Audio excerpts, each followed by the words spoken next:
Local Gods. My name is Marco Liu. And I'm James Han. And today we have a very, very special guest. Someone, special to us at least, because we've both known him for quite a while in different lifetimes, right? We have Jason Chu, rapper, content creator, idea architect. That's right. We'll break that down first. What does idea architect mean and come from? Because I think you're the only person I know that goes by that title. And that is exactly why I go by that, to optimize the SEO. Love it. Smart guy. Love Smart it. But not for because this, okay, so this is the thing, right? Like, y'all know this, I'll share with your people. I started out as a rapper, very, very similar, like, the songs, the music videos, the tours. And then a few years ago, I started making content around just like ideas, right? Like, oh, here's some history, here's some social commentary. Like, a lot of people don't know like why Black and Asian communities have enmity in America. And it's not just because we naturally hate each other or happen to like dislike each other. Like, there's actually very specific social reasons in history.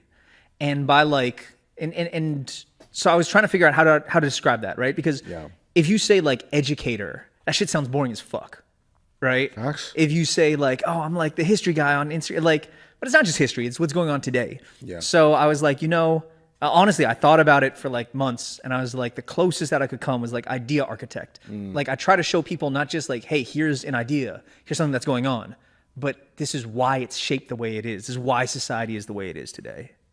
Yeah, it makes a lot of sense. And I think it is what I would expect from someone educated from a small school in Connecticut, right? I went Very to school small. in New Haven. That's New Haven. What does that mean?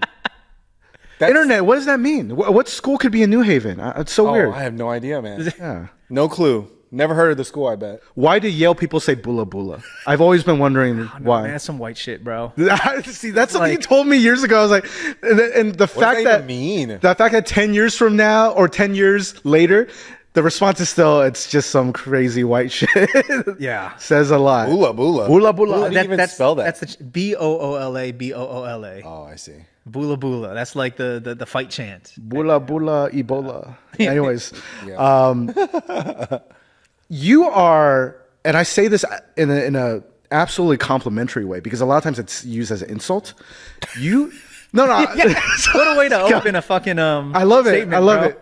But I mean this in the most complimentary way, even though for other people to use as an insult. You are a professional Asian American. Definitely. I've talked with Daniel Lee. I've talked with my academic mentor about this. Yeah, we're professional Asian Americans for sure. Viet Nguyen talks about this too. Talks about like people who are professionally like their identity. Yeah. So the representation politics, the history, like for myself, and maybe James can pitch in too. Like, I think it's been really cool that you've been getting such a crazy response for the content you've been doing the last few years. Like, I think in private, I've told you that I was amazed at your Tippi Hedren clip. Because That's like 9 million. Yeah. That's insane. So real quick, for people that aren't familiar with Tippi Hedren, she was an American actress, who essentially sponsored a lot of Vietnamese refugee women to get involved in the nail industry. So like, nail salon workers and all that. And that story I told you in private, like, it's not like it's a news story or it's like some hidden secret that no one ever talks about, but you made it pop off. And that was really interesting to observe because every once in a while, I feel like every May, which we're in right now, Asian Heritage Month, Asian Pacific American Heritage Month. There you go. He gave us the full name. Professional. Dude, gotta remember the Pacific Islanders, bro. Yes, Gotta sir. remember the Pacific Islanders. Yes, sir. But when it comes to like, every May you might get that story come across, like people's feeds, but it really blew up with you. So how do you reflect on that? That like just as a professional Asian American and putting people onto history that is staring them in the face, but they don't even know. Like, what does that feel like? Yeah, I mean, because this is the thing. Like, honestly, growing up, I did not like history. I didn't care, right? But I think that's because so often what we're taught about history has nothing to do with us. Right? Like history, like literally every kid thinks history is like, okay, I got to memorize some names and some dates, and I have no fucking clue what that has to do with my life today. Yeah. Right. But then I got into it because I started realizing, like, no, dude, everything that we see around us, right? Like, if you wonder why is every bodega in the hood fucking South Asian or Koreans, right? If you wonder, like, yo, even things like, why are Asians bad drivers, or why do people think Asians are bad drivers? There's actually historical reasons that, like, marketing scheme. Right. No. So I mean, in that case, like, there's two pieces, and I've got a reel, and we can get into it. But like if you've ever wondered, like, why is this community like this? It comes down to history. There was some point at some time when one person was like, oh, let me teach some Vietnamese women, some refugees nails. Boom. You fast forward to now, and, like, I think something like, I don't want to quote and get it wrong, but a huge percentage, we all know this, a huge percentage of salons are Vietnamese owned. Or, like, right now, 82% of donut shops in California are Cambodian owned. That's crazy. And that all came, 82%, so specific. Yeah, and that came because of two things. One, there's a Cambodian pastry called Nom Kong that's very similar to a donut. And there was one dude, Ted Noi, who was in the Cambodian army, fled the genocide, and then opened a wind shells. Oh. See, so that's what I'm saying. So, like, the more that I studied Asian American shit, the more I was like, oh, everything has, like, an origin story. Yeah. We just don't know it. And so that's how I started doing this history thing, because I was like, dude, people are interested in the world around them. They just don't think that there's answers. They just chalk it up to, like, oh, I guess those people are just like that. Yeah. Yeah. It's just easier that way. You don't have to think about it too hard. Exactly. I feel like that's something, it echoes something that you've mentioned a lot, where there are a lot of folks on the East Coast, specifically the southeastern part of the country, where they have very limited yet specific interactions with Asians. And that's what they assume all Asians are like. Correct. Yeah. Yeah. I mean, dude, it's totally like that. And, like, my stay in Atlanta, I made plenty friends, and specifically people in, like, the Black community. Like, I would just, like, meet them, hang out with them, and after a solid hang, they'd be like, all the Asians I knew were not like you. I like you, man. I'm glad. The only Asians I ever met were the ones at the carry out spots, and they just yell at me, or they'd be like convenience store owners following me around. I was like, damn, that's your only experience with Asians? That's insane. Yeah. But can I blame you? Like, it's not like you're going outside of yourself to, like, educate yourself on another people group. Yeah, I mean, because I feel like everybody's just, like, just trying to survive, right? For like, sure. how are we gonna, like, you can't blame somebody for not knowing about shit that's outside their community. For sure. But that's the cool thing, is, like, when you take that step to like shoot, write scripts and shoot it and put it on social media. Yeah. Like, and you're answering questions that people have always had, being like, oh, like, why do Chinese people own so many restaurants in the hood, or beauty supply, like, why is so much of beauty, like, Korean companies, shit like that. Then, like, once if you put it out there, and you're addressing questions people have always thought but they've just never known the answer to, I think people are pretty open to it. Have there ever been situations where you're seeing people react to a piece of information you're putting out there, and you yourself feel shocked at how ignorant or lack of knowledge there is about it, where you're like, I can't believe this is news to people? No, I'd never underestimate. I'd never underestimate. That's the nicest way to say people are dumb. Wow. People are ignorant on the internet, dude. Bro, they don't know anything. I mean, I know you had our buddy Ryan Alexander Holmes. Was on the podcast, and one thing Ryan and I always say to each other, always text to each other, just like, dude, don't go into the comments. Don't go. Make something that's cool, make something that's interesting, make something that's fun. Never read the response. Never, because you will not come away with your faith restored in humanity. True. Never. True. Wow. Do you think, because you spent a spell before you came to LA, you spent a spell in Beijing. Yeah. Do you think that experience helped shape your particular interaction with Asian American history and Asian identity? Definitely. See, this one is like right here. I'm trying to find the right way. I love it. Downloading. Yeah. I became American when I went to China. Hey, a lot of people say that, and that's like, Right? say more. Like, because this is what I realized. Like, I went to China, and I discovered that the way I walk, the way I dress, the way I approach social situations, For sure, is all actually very American. Yes.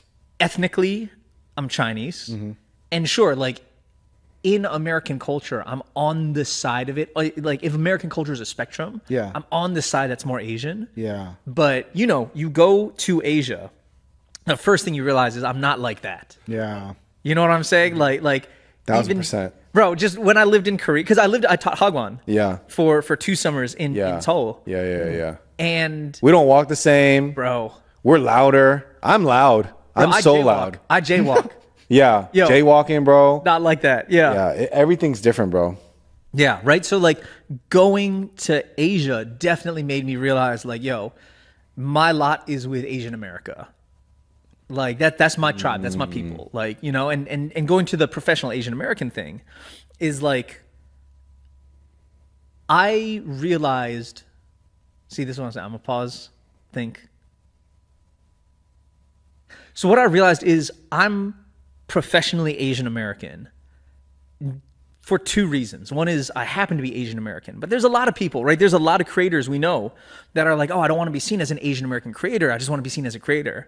But I'm like, no, actually, honestly, I'm really interested in and curious about and caring for this community. Like, it's not just, oh, I guess, I got to, this is my community. These are the people that like I happen to be a part of. I guess I got to be part of this. It's like, no, I'm actually really passionate and excited about and care about this community. There's a lot here for me to dig into. Exactly. It's not, I think a lot of people see Asian American, whatever, Asian American rapper, Asian American director, Asian American fashion person, and think that that's like constraining what they can do. That's your whole personality. Exactly. But honestly, like the way I see it is like, this is a really interesting community with an interesting history that is unlike any community anywhere else.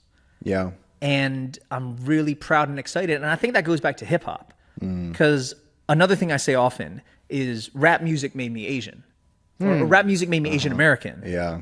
Yeah. Do you know what I mean? I get that. Yeah. Well, I mean, before we even get to that, one thing I think to add even more context to what you're saying, for me, I think similar things happened to me too. I realized I was American when I went to Korea.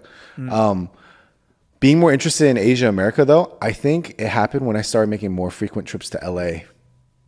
We talked about this. Yeah, and I know you understand because you've been in LA for a minute now, and I've been in LA for almost 2 years now. And that fascination and love for Asians in America or Asian American culture has multiplied since moving here because now you're around it.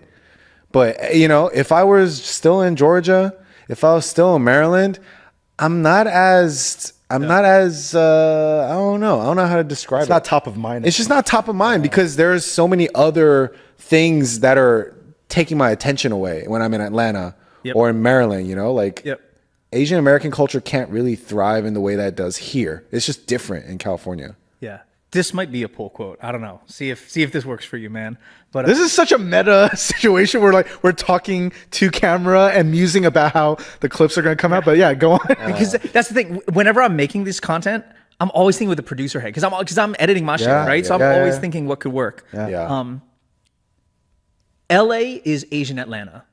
Facts. That's what I always say. Like the same way that my black friends, they go to Atlanta. It doesn't matter where you grew up. Yeah. You go to Atlanta and you're like, oh, yo, I felt like known. Or like there was things about my family that just everybody, or I looked around and everybody on the block felt like they knew what I know. Yeah. And I feel like it's the same, right? When you're an Asian and you come to SoCal, you can be Vietnamese, you can be Cambodian, you can be Korean, you can be Chinese, whatever. You come to SoCal. Honestly, you can even be South Asian. Yeah. You come to SoCal and you're like, oh, there's like being Asian here feels like a source of strength versus, like, you know, because we tour, right? And I go places and I, you know, like the Asian Students Club at like this college will be like, you know, 30 kids in like a school of like 5,000. And so like, and I'm like, Joe, I'm proud to be Asian too. Yeah, right. But it's almost like, damn, like it's like it feels like it's from like a scarcity mindset or Facts. like, you know, like I want to be so proud of myself, but I'm not sure if I could be or if I'm allowed to be. You know? Yeah, versus here, like you just are like you know, like because honestly, this is why Mark was one of my first friends when I moved out here, and you showed me so much of like I remember there was one time, bro, like this is like 13 years ago. You're like, yeah, man, you know, like any night, like you might find me like driving down, you know, like in Lamert Park or downtown LA, or I might be One in the Asian San guy Diego in Valley. Lamert Park. Yeah. Yeah, and just like seeing SoCal from your eyes when I moved out here, and then now 13 years later, I'm a very proud Angelino. Yeah. I'm like, dude. Yeah. You got LA tats too, right? I do. It's right here. Damn, look at that. Damn, on the skin. Yeah, in our buddies in Jason Poon's handwriting. Hey, Yeah, shout out yeah, to Jason yeah, Poon. yeah. Shouts to Poon. Yeah, man. Welcome to Mecca. I'm Facts. happy to take you around, be a guide. We can, instead of marching by the Kaaba a few times, we can go by the boba shop a few times. Damn, you did Like- didn't you do a tour recently? Yeah. A food tour with yeah. a few with a Yeah, so we had a guest on. So she comes from a adoptee background, and I think that kind of also circles back to what we're discussing, where adoptees, especially if they're a high-profile adoptee, like I believe Kristen Kish is adoptee. Oh, word. Yeah. Cool. I might be wrong. Anyways, like when it's like an Asian face, like she's the current host of Top Chef. Yeah. And most of her content is mainstream because she's big enough where she's catering to a mainstream audience. Whenever they do a sidestep, little side quest, talk about their heritage or discovering themselves, like it pays off. Yeah. I think that's something that like I think is important for Asian Americans to realize, that even if you feel like you don't have to fly the flag all the time, like don't deny who you are. Like just be you, whatever that means. And if that means that you are digging into your parents' history or your ancestral culture, that stuff has value. And I think we're finally in this day and age where people can say that without like kind of like looking over their shoulder and being scared that they might be dinged for it. You know, Yeah. But just to finish that thought, like interactions with adoptees are even more interesting because it's like in that idea of spectrum. Asian Americans that are adoptees, they might have grown up completely in a non-Asian specific culture, right? Like I think a lot of kinder adoptee parents, they'll try and expose their kids that's to their ancestral culture, but you know, it's like if I grew up like eating tacos, right? And like I've never had dim sum in my life. Like just having dim sum once or twice a year will not like infuse me with Chineseness. Yeah. Right. So like I think those types of immersive experiences, if you can't go to Asia, you might as well come out to LA and experience pockets of real concentrated Korean flavor, Vietnamese flavor, Chinese flavor, all that. Yeah. No, dude, shout outs to the adoptee community. I mean, I would actually say, and here again, this one might be one. I think adoptees understand being Asian more than a lot of like people who grew up in Asian households. That's probably true. Right? Because and what I mean by that is they explained. They understand being Asian. Right now, okay, right? Like, because a lot of Asian Americans understand being ethnic. They understand being, not white or not black. No. What I mean is like a lot of people understand what it means to be like, oh, my household's Vietnamese. Or like, oh yeah, you know, like I'm a Malaysian Chinese. Like this is what my grandma's like. This is what my aunties are like. But I think adoptees actually understand race a lot better than a lot of people who are steeped in their ethnic culture. Because what I mean by that is, right, if you're like the only Asian kid in your family, or like, you know, you and your brother both adopted, you understand being treated not according to your ethnic culture, but according to the race that other people see you as. It's not even that deep. Yeah. Right. They don't see you as Chinese or Korean or Vietnamese or Japanese. You're just like Asian. Exactly. And Oh, that's why I see. it's been really cool, because shout outs to like the Korean adoptee community. Like I've done some really cool stuff with like the SoCal Korean adopted community, with the San Francisco Korean adopted community, with these Korean adoptees in Denver. And you know, like as a Chinese dude, I can come in and talk with them about race and they understand it. Because, you know, I'm a Chinese dude that grew up in a white neighborhood. And when I talk with them about like, oh, this is what it's like being Asian. Because I think there's a lot of Asian Americans who actually don't understand race. They understand ethnicity.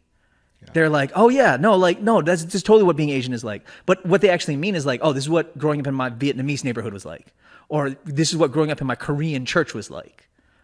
But I think adoptees understand race a lot better than a lot of people who understand ethnicity, because, you know, we had our ethnic cultures at home. But when you're talking about like just being Asian as an overarching like racial identity, I think a lot of adoptees really understand that and really get that and are aware of like stereotyping and all that a lot better. Can you give me like an example just for like those who want it even simpler? Like what's an example of someone, like a situation and of response where someone understands, or like the difference between like someone who understands race, like an adoptee, versus someone who's like Asian American may just understand ethnicity? Right. Okay. So for example, like, so I'll talk about how I grew up, right? Okay. Like, so I grew up Chinese kid in Delaware, in like a white suburb in Delaware.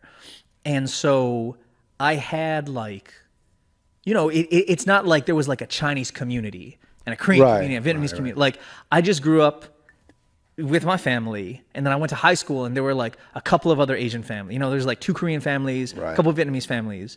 And so we all kind of like hung out together because we, you know, and it's not like I had only Asian friends. Right. But it's like the Asians, there was no like Vietnamese corner of the school, of the school. It was like everybody was just Asian. Yeah. So that's race, right? Race is when it's just like, oh, you know, this whole like big bunching of these like yellow looking people. Exactly. Versus like, you know, if you grow up out here in SoCal, like, you know, you might be Vietnamese and like low-key only hang out with other Vietnamese people. Yeah. Right. And like, you know, you might not see yourself as Asian. You see yourself as Vietnamese, but you got nothing in common with Koreans and Chinese and, you know, Bangladeshi families. Sure. Yeah. So that's the difference between like racial solidarity and ethnic solidarity. Right. Yeah.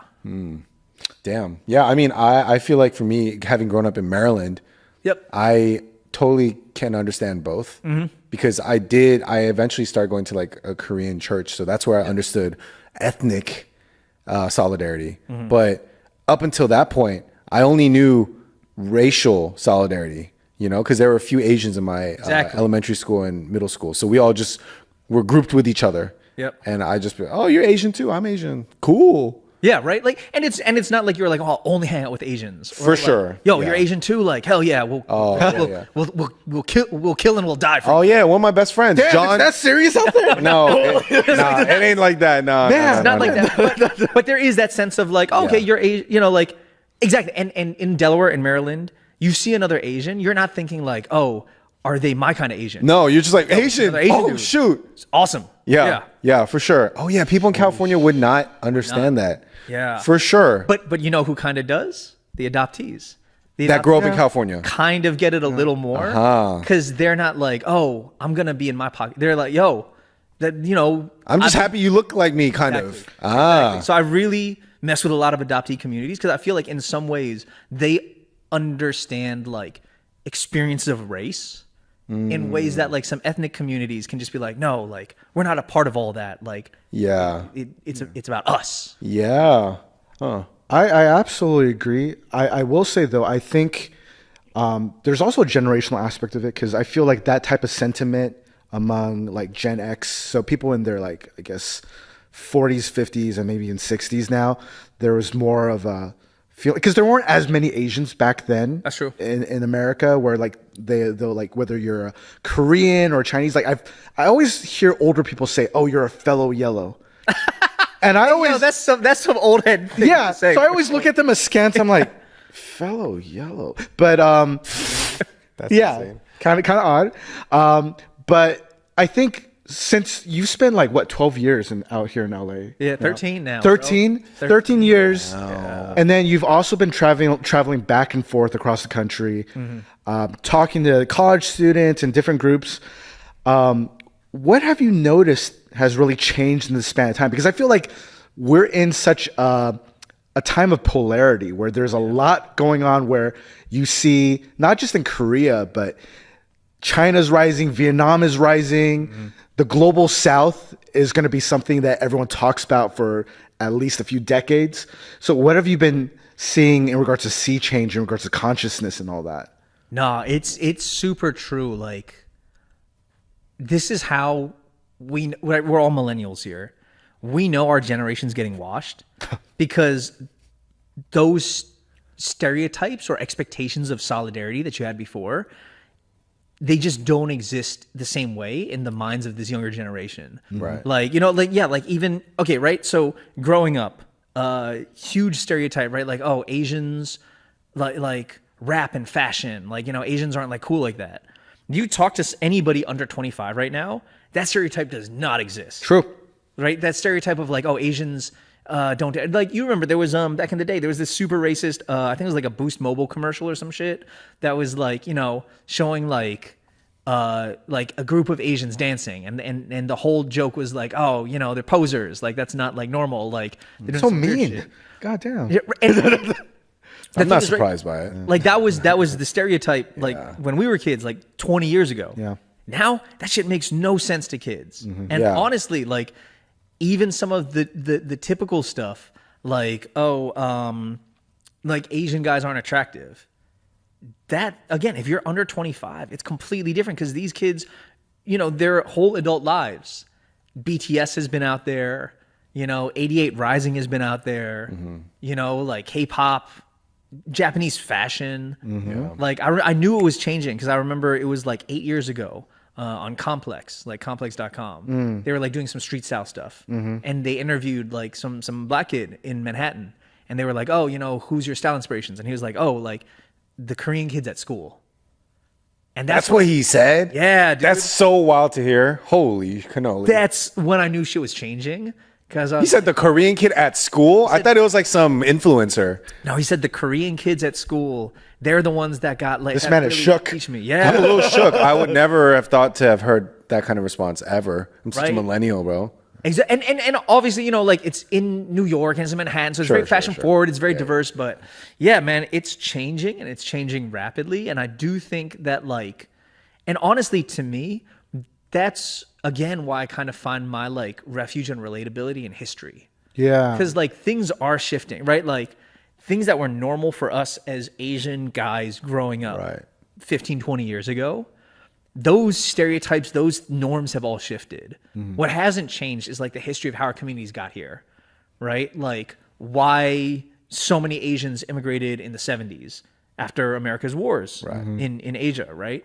What hasn't changed is like talking about like Chinese exclusion and where like stereotypes of Asian women as like sexually promiscuous like came from. Sexually promiscuous and desirable, but then also like humble at the same time. Like it came from US propaganda and from like laws that were enacted and enforced. So, when you talk about some shit that happened 200 years ago, ironically, that's more relevant in some ways than shit that happened 20 years ago. Yeah. Do you think the comment you made a few seconds ago, the mindset has changed over the years, especially with the younger generation? Do you also notice that the mindset of older people also shift as the years go on? Or do you feel like, it's like the old heads just kind of stay old and then they just kind of fade away with their old mindset, and then the new come in with their new mindset, and like, how do you think that works out? Yeah, I mean, I've been really fortunate to have a ton of great Asian American mentors. Yeah. Like people who in their time were like forward thinking. Yeah. And, obviously like, they don't get TikTok or they don't get like, you know, K-pop, but they like literally they were us in their generation. Right. And so I'm really glad to see that, because I do think it's also like just kind of it's kind of faulty to think like, oh, a whole generation thought this way, and you know, like I think any generalization winds up being inaccurate for many people, right? So I do think that there's a lot to benefit from like multi-generational conversations, Right. but you just got to find the right conversation partners, because yeah, definitely like a lot of people get washed real fast, and then they're just like holding on to outdated beliefs forever. But honestly, again, I'm seeing that shit happen with millennials. Like there's a lot of millennials who just like don't understand where the youth are at, where like, you know, style or social conversations. There's a lot of people who don't even understand what the, you know, it's so funny, right? 5 years ago, everyone was like, oh my God, like lockdown, that's going to like change like these kids' perceptions of life. And then now kids think about the world around them so differently. And it's like, whoa, what could have possibly caused that? It's like, bro, we just went through this shit. Like, but people forget so fast because what's normal to us is just normal to us. Yeah, it's true, man. As the years go on, bro, like unless you not only keep up, but like see value in what the next generation brings forth, you're gonna get old, and you're gonna get old real quick. You're gonna get washed out, aged out super quick, even if you're considered young.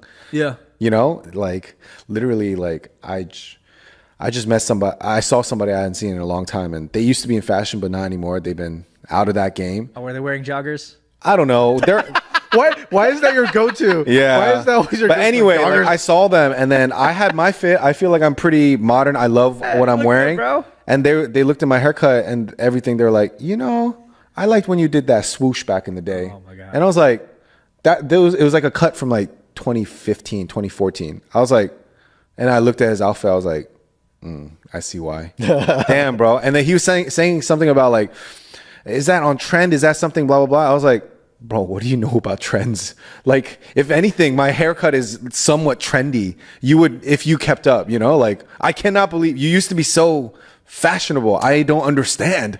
Disappointment. You know, like, I was actually low-key disappointed. But anyway, like, still love them. But like, I was like, bro, you can't talk to me, man. Look at you. You're wearing joggers. But this, right? So they say, are they handsome or just tall? Right? And my question is, are you cool or are you just young?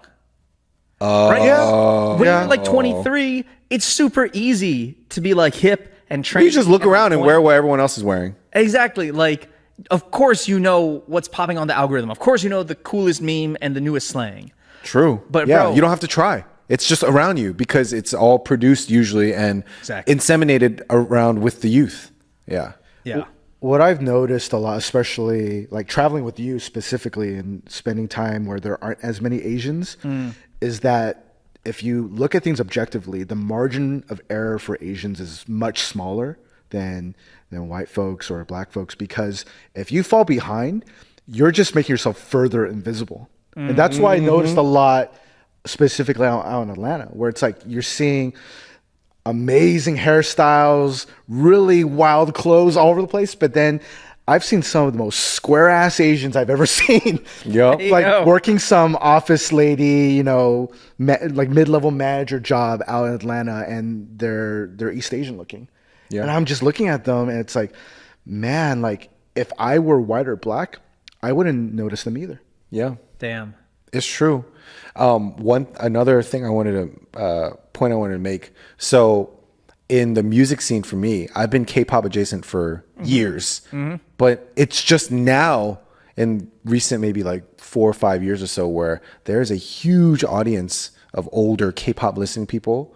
And like, that's true, you know, and you know, like that's kind of the people I'm somehow able to speak to right now. And I attribute some of that to the change in tide, perhaps, or in the mindset of a lot of people who are a little older, you know, who've been exposed to like the Korean music industry maybe when they were younger, and now they've grown up into this age where they still want some of that, you know, some of that energy, some of the good things that are from K-pop, but you know, they don't mind it being packaged in like an Asian American straight male dude, you know, like me. And I'm like so blessed to be in this era of like fandom, because literally I could just be me. Like I actually don't have to be extra white. I don't have to be extra black. True. I don't have to be anything. I can. You don't even have to be extra Korean. I don't. Just be you. I can literally just be me. Because you know, my level of Korean is like, you know, if I were to put it on a spectrum, like I'm like a little more than half. Okay. And that's good enough. It's fine. Like I don't need to add more Korean into my songs. I don't need to take out more. I don't have to do anything like that. I just produce the things that I love, and I found an audience for it, and it's kind of crazy. The harvest is plentiful, but the workers are few. Yes, workers actually. Be you. Yeah, you specifically. Yeah, I'm working, baby. I'm working. Can this become a segment on your podcast? How Korean are you? And anybody who comes onto this couch has to rank themselves on a spectrum of Koreanness. Oh my gosh. Not just Koreans though. Yeah. Everybody has to. Yeah. Is that that's the barrier that we have to, the porous barrier we have to pass through in order to determine what is legitimate or cool? I just think that's funny as shit. Yeah, it's just a good bellwether. This is 100%. This is 0. This is 50. Yeah, on a scale from Joe Biden to Kim Yona. Right, Joe Biden. I never thought I would hear those two names in the same sentence. Joe Biden being the least Korean. Yeah. And like Kim Yona or like fucking, oh my God. you know, YG Entertainment. Like, yeah, that's sure. Koreans don't like Jenny's ice cream. Like, is it all I know is you just gotta have some hilarious scale. Oh my god! And everybody gotta put themselves. Have a little poster board. From a logarithmic scale from 0 to 10. Yeah. Put you on. Damn. What about you? How Chinese do you feel? But see, that's the thing. You got to ask, how Korean are you? But no. Okay. Even the non-Korean. Because Korean is so ubiquitous. I think now I just think it's funny. Yeah, it is funny. Yeah, I honestly don't. Well, okay, so this is another thing too, because I've actually been hanging out with a lot of Malaysians recently. Okay. And hanging out with a lot of Malaysian Chinese recently. And real quick, your dad, your family is actually Malaysian Chinese. My right? mom is Malaysian Chinese. Your mom is, My okay. dad is Thai Chinese. Oh, okay. And so diasporic merchant Chinese. Yeah, so on both sides, my family is Chinese, but also isn't mainland, isn't Taiwan, isn't Hong Kong. Like, it's a very distinct thing. And I think that actually this is part of why I'm so Asian American, is because for generations I've belonged, like my family for at least 3 to 5 generations on every side, all 4 of my grandparents, for a couple generations, they were in the diaspora. Would you say, would your family, whether on your mom, probably more on your mom's side, but even on your dad's side, would they identify as straight Chinese, like Peranakan? Straits Chinese? Yeah, so like right. Singapore, Malaysian Chinese, those are people that like they would identify as Peranakan. Yeah. How do you even spell that? Peranakan. Yeah, and it's like if you've ever been to Singapore or you go to like a Malaysian restaurant or like there's a number of different places like this here in LA. You'll notice it's like too. Indonesia, that it's like a Indian, Chinese, Malay mishmash. Yeah. It's very particular. Like you would not be able to like you would know it exactly what it is once you're like, oh, this is Peranakan Chinese. Yeah, no, for sure. Lots of pandan. Yeah. Lots of, okay. Yeah, like you know what? Actually, my girlfriend just discovered that she's part Chuzhou.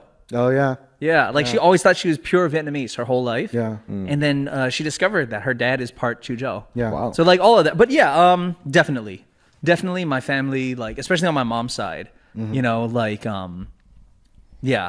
would see themselves as that like already diasporic. Yeah. And I think that, you know, like being used to being part of like a community outside of the homeland has in a lot of ways prepped me to like go around and do what I do. A true philosophical sojourner. Yeah. Wandering A wizard. world. Like Cain, but a Chinese Cain instead of a white Cain. Yeah. Bro, that's not even millennial. That's Gen that's Y. boomer talk. That's boomer talk. But David Carradine, rest in peace. Oh man. I don't even know who that is. Exactly. I don't even know who that is. Hey, James, when you go home, Google David Carradine cause of death. Oh no. Okay. That shit is Kill crazy. Bill, no Bill. Are there things I know as we established earlier in the conversation, like you have like a very tempered expectation of what you see from what people say online. Yeah. But are there things that concern you in regards to just the Asian American experience or just the broader geopolitics of things? Because like we were talking earlier this morning and we saw how like the specific statistic was something like 60% of Americans think that Asian Americans could be like sleeper cells Or was like it possible 60? enemies. I thought it was like 25%. It's a number that's a little too high. Word. Yeah, Because it should be like sleeper cell.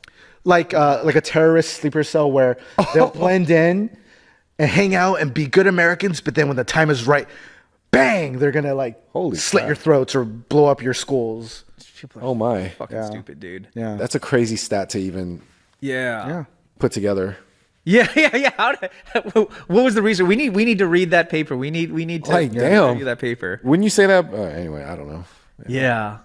No, I mean, we've known this is coming, right? Like, I mean, dude, look at how they did anybody who looked South Asian or Middle Eastern after 9/11. 9/11. Yeah, Right? Like, this is always going to happen. I mean, the other stat that's kind of encouraging to me is that globally right now, actually, for the first time earlier this month, China surpassed the U.S. in global opinion polls.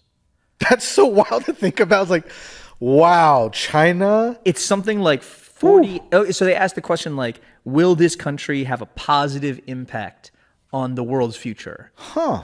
And the U.S. slipped behind China. I think it's something like 48 to 43%. Wow. Said so. I don't know, man. A lot of things are shifting. Yeah. This is frankly why we, live where we do. But it's, I don't want to be alarmist, but I don't think it's going to get better. Like, I actually am very bearish on the future of this country. I think that there's a lot that we can do for our communities. Yeah. But I don't know, I mean, right, Yuri Kochiyama, the revolutionary leader, Japanese-American revolutionary leader who was very good friends with Malcolm X. Cradled his head when he was bleeding to death. That's right. She often spoke about how, like, the best future for the world is a world where, like, the U.S. no longer has, like, hegemony, where the U.S. is no longer, like, the superpower. Because... you look at what our military's done, you look at what we've done economically, you look at what we've done in terms of our global influence. So I do low-key think that, like, obviously America is not going to treat Asian communities well right now and probably for a while in the future. But also just, like, seeing this country become less relevant on the world stage is maybe not the worst thing for humanity.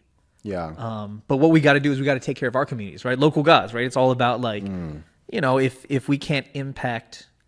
So this is something that I've thought about for a lot, is how representation is bullshit because it means that you're tying your future to what someone else thinks about you. Yeah.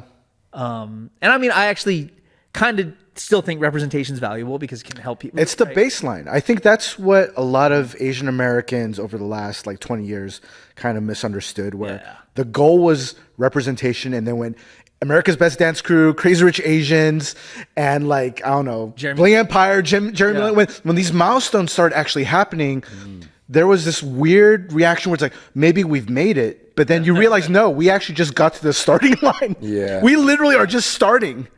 Yeah, that's the buy-in to the game. Yeah. That's not the end game. finish line. Yeah, for sure. Yeah. You know, an idea I had or thought I had when you were speaking a second ago, like, America nowadays, when I look at it from the music perspective, Bro. I can't think of too many. I think America is still necessary to be a stage for the world to gaze upon and get notes from. Whether it's like a trend or something that's worth seeing, it's still a stage that is considered like top tier, but it's not the only.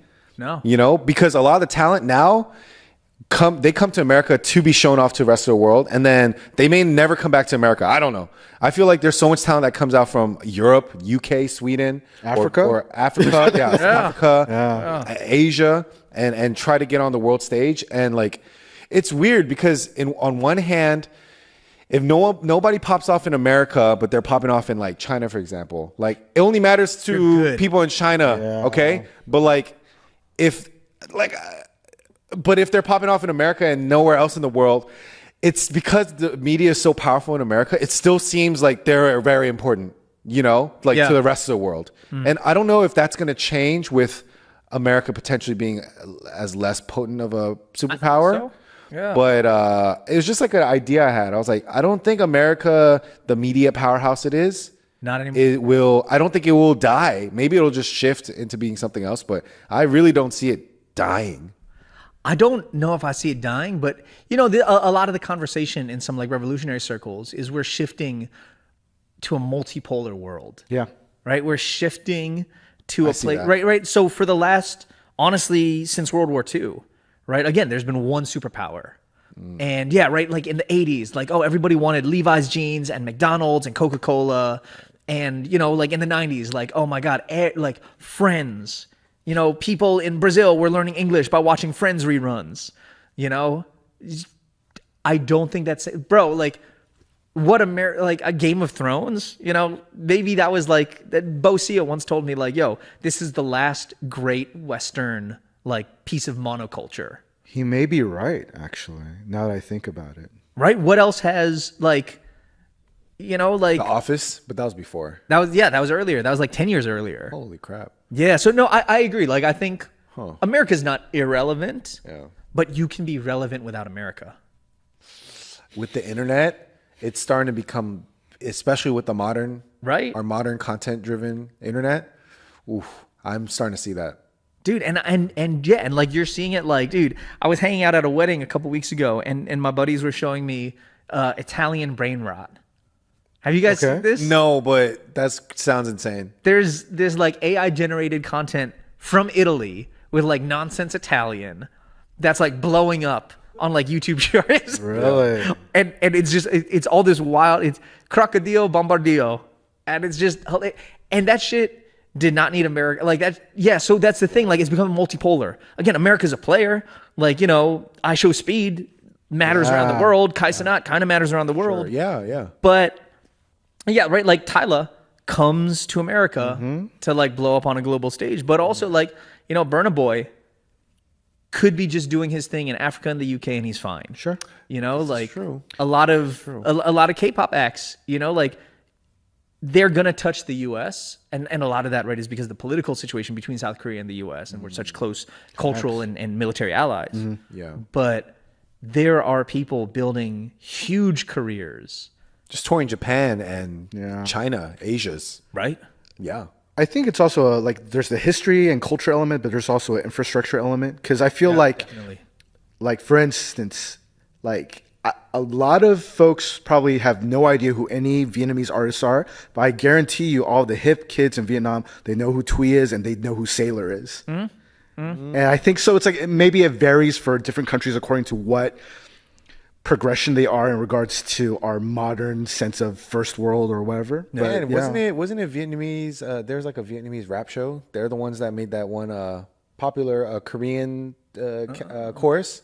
I believe it's like it. a Kanchana, ding, ding, ding, ding, ding. Oh, that's a Vietnamese? I think that came from a Vietnamese rap show. See, that's what I'm saying. Like, but they made the lyrics in Korean. No, I'm not even lying. No, I believe I'm pretty it. sure What's going on? Dude, I was just talking. So my podcast that I do with Next Shark is with my buddy Jeff Kung. Okay. Jeff was, you know, he's best known. He ran. He's an idol singer in China. He's a pop singer in China. He ran China's first. Or I know it was Beijing's first hip hop radio show. Cool. For like 15 years. We met in Beijing. But he started his career as a trainee in like the pop industry in Asia. So he did some Korean stuff. And he was like, dude, you know, honestly, like we're at a point, we were talking on our podcast the other day or before our podcast the other day about how it came from America, but it kind of doesn't need America anymore. What? Came like from America. just this massive pop industry, right? Like the whole idea kind of like the contemporary boy group, this manufactured boy group, right? Jackson 5, New Kids on the Block, like that industry started in America. Yeah. The industry of putting talented young boys or young girls together and marketing a group and having this corporate invention. That's like such an American thing, dating all the way back to like the beginning of the radio industry, but especially in like the 70s and 80s. But he's like, dude, America laid the foundation for it, but low key, that formula was like perfected in Asia. For sure. And now, like, you know, now if you want to train to be like a top tier global pop star, You're not in America. no, way, you're yeah. going to academy in Korea. Yeah, for sure. Yeah. That's wild, because I think if you look at, just do a camera pan into the audiences even a mid-tier K-pop band is playing to, it's staggering. Like Yeah. it would diminish what some of our top stars out here are doing on the regular, where it's like not like that. Yeah. Crazy. Yeah. So, I think, okay, there might be another pull quote to pull here. Something like, This is such a meta thing. Like, we're just like, I'm downloading this one. like, if you want to understand where global politics is going, you've got to look at K-pop. And this is what I mean by that. That's fair. Is that, and then, yeah, then just toss that in at the header of that. And then we can use that. No, If you want to use that. It makes sense, because it's like if I'm following your train of thought correctly, where like K-pop relative to global politics, the people making up these K-pop groups and where the companies are trying to basically insert themselves and develop a local industry, right? It's like, it says a lot where like commerce is going and where the political tug of war and soft power says a lot. It's interesting because like when you, I was able to sit in on some songwriting sessions for Yeah. K-pop, and lately this piece of information was very interesting. Some of the songwriters, when they were writing, they started looking into the news and see what was relevant right now. Like, you know, some recently, like a bunch of like did influencers go into space or some shit? Yeah. Oh, I think I Bezos, just yeah. missed it. Like, but I saw it, but I didn't read the headline. But that kind of happened recently, right? Yeah, right, because you were in Korea. Yeah, I was in Korea, and like that was like a whole thing. And they were, this one songwriter was saying how they, to pitch the song, they made it space themed, of course, and there's a high likelihood it might land because of the current climate. And now they're considering all these things when they're creating. In the past, I'm sure people have done it, but something about this person, like this person is like making hits all the time and landing a lot of hits. Yeah. And I just think it's so interesting. That's their train of thought. Dude, it's, I always, when you say something like that, I always think about Jay Sean Down in 08, Okay. right? Like that shit came out. Wow, that's And then digging the crates. America went into a depression. Because of Jay Sean? No, I'd say the other way. Like the market was down. People were thinking about that, and then that Jay Sean hit like was blowing up at the same time. And I actually say it's the other way. It's not that Jay Sean made the markets drop, but the markets dropped. And then, you know, you've got this song that's like, baby, are you down, down, down, down, down? And it's like, okay, great, perfect. Like matches the vibe. Yeah, that's true. We need recession music. It's recession music time. We need to find Jay Sean and get him on the podcast, because that's crazy. Last he and his wife were running a gym in, I think, like the UK or somewhere in the US. That sounds smart. Canada. Yeah. That sounds like easy money for them. Fitness Good type for them. thing. Good for them. He made his hits. Shout outs to an Asian pioneer. For sure. Yeah. Cool. I think for you, whether it's from all the way back to your roots in music to your advocacy work and your intellectual architecture work right now, not to make it too heavy or heavier than you want it to be, but do you feel like there is a sense of responsibility you feel putting out information? Because like we live in an age of brain rot, we live in an age of fake news, we live in an age of propaganda everywhere for every single issue. Like, how do you hold yourself to a standard or something that like where you're proud of the work you're putting out? I don't actually. Okay. Because what makes me proud is not my work. Okay. What makes me proud is like my relationship with my girl, like my friendships. You know, that like if a friend is like, "Yo, can you do this thing?" I'm like, "Yeah, like I'm there for you." Can you appear on our podcast the day before? Yeah. Right? Like, True. I'll keep it 1,000. I don't derive my value from my work because that shit is a dead end. Like, I find my value and my like sense of self in other things. And I actually think that a creator's like sense of value should flow the other way. It shouldn't be like, yo, I'm proud of things I'm making, therefore I feel like I'm a good person. It should be the other way. It should be like, yo, these are the ways that I'm like a good person, I'm like a decent person, and that informs the content.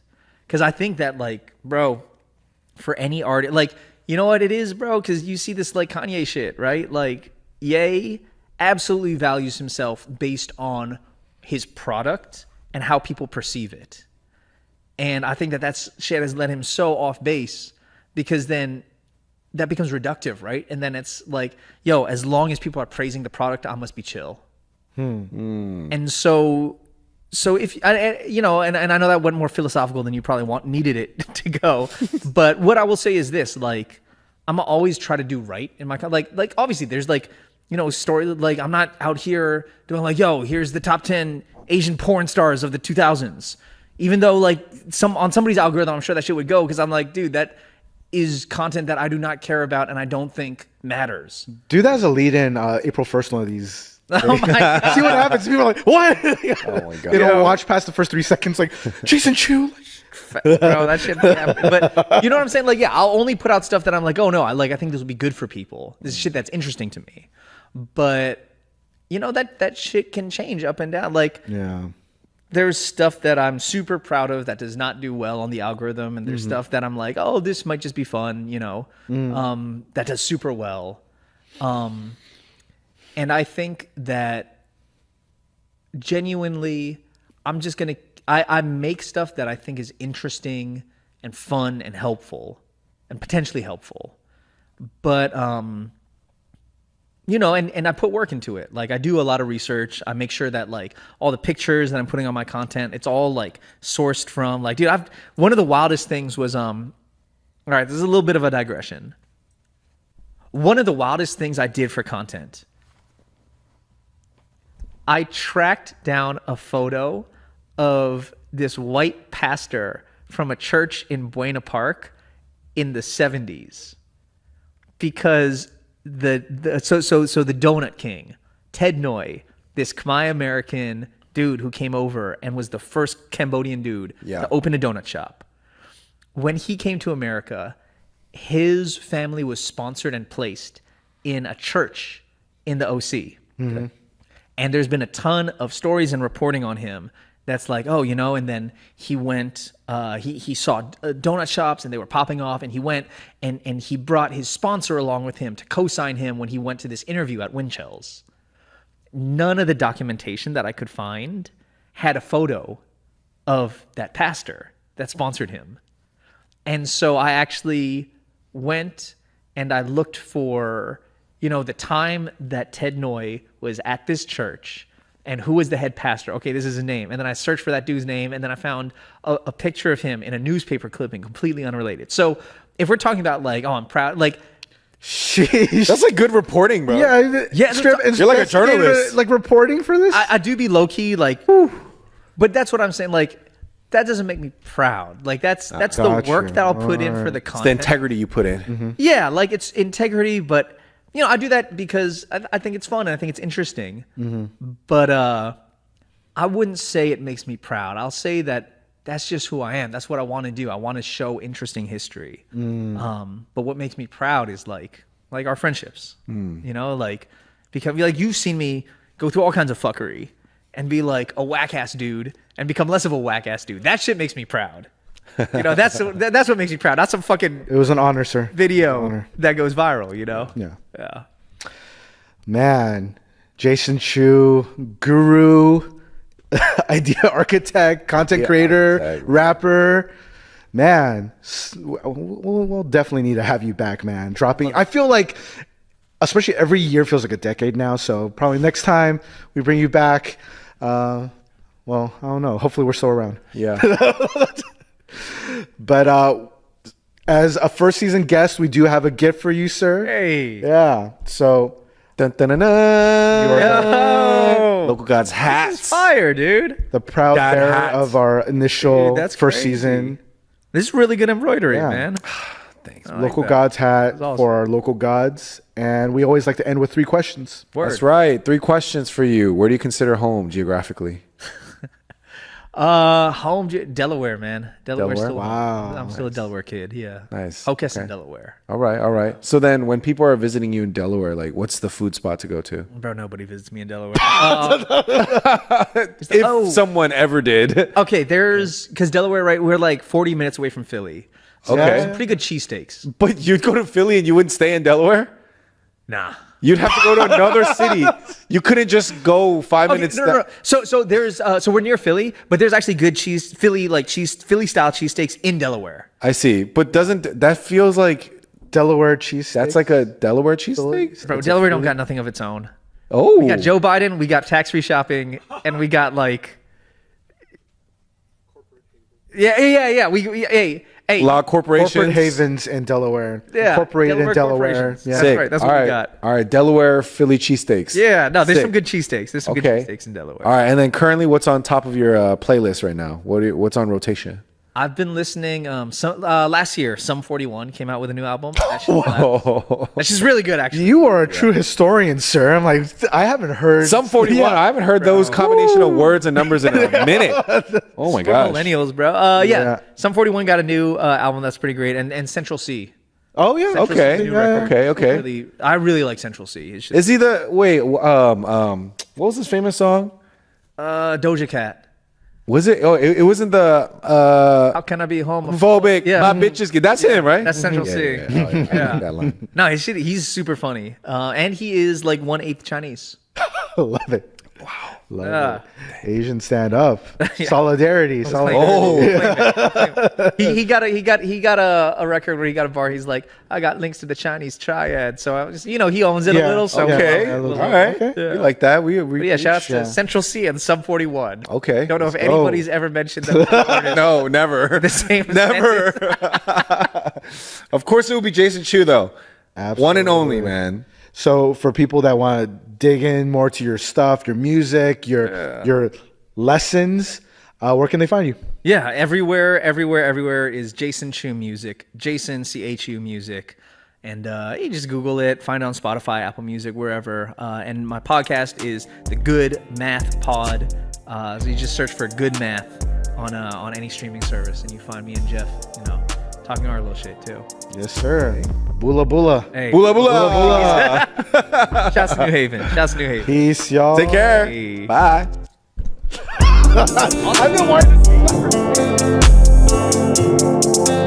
that.